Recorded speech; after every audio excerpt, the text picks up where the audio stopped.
انسان دوستوں، السلام علیکم۔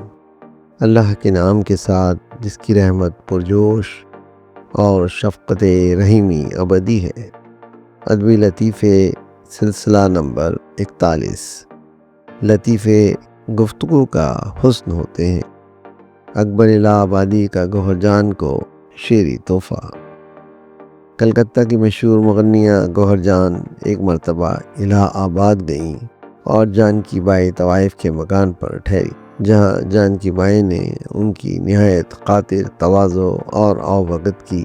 ان کے اعزاز میں رقص و سرور کا ایک شاندار جلسہ منعقد کیا گیا۔ بڑے اچھے گانے والے بلائے گئے، مثلاً صادق علی، دولے خان، رحمت خان، مشتری جان، حیدر جان وغیرہ سب آئے اور 3 دن تک خوب جشن جمشیدی جمع رہا۔ جب گوہر جان رخصت ہونے لگیں تو اپنے میزبان سے کہا کہ میرا دل خان بہادر سید اکبر حسین سے ملنے کو بہت چاہتا ہے۔ جانکی بائی نے کہا آج میں وقت مقرر کر لوں گی۔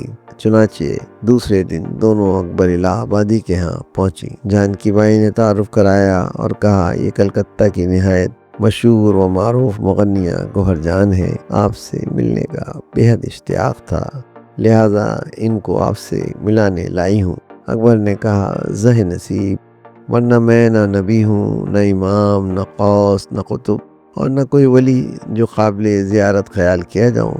پہلے جج تھا، اب ریٹائر ہو کر صرف اکبر رہ گیا ہوں۔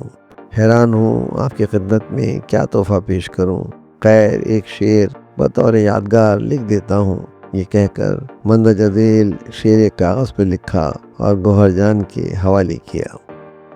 خوش نصیب آج بھلا کون ہے گوہر کے سوا، خوش نصیب آج بھلا کون ہے گوہر کے سوا، سب کچھ اللہ نے دے رکھا ہے شوہر کے سوا۔ شعر بظاہر گوہر جان کی تعریف میں تھا، لیکن در حقیقت اس شعر میں اکبر بہت کچھ کہہ گئے۔ گوہر جان کے لیے احساس دکھ طنز سب کچھ ایک شعر میں لمحوں میں سمیٹ لیا۔ یہ حقیقت بھی تھی کہ گوہر جان کے پاس دنیا کی ہر دولت تھی سوائے ایک مستحکم گھر اور شوہر کے۔ یہی اکبر الہ آبادی کا خاص انداز تھا، وہ بڑی بات کو چند مصروں میں بیان کر لیتے تھے۔ امید ہے کہ آپ کو یہ لطیفہ پسند آئے گا۔ پسند آئے تو ویڈیو کو لائک کیجیے اور سبسکرائب کرنا نہ بھولیے۔ آواز و پیشکش سراج الدین۔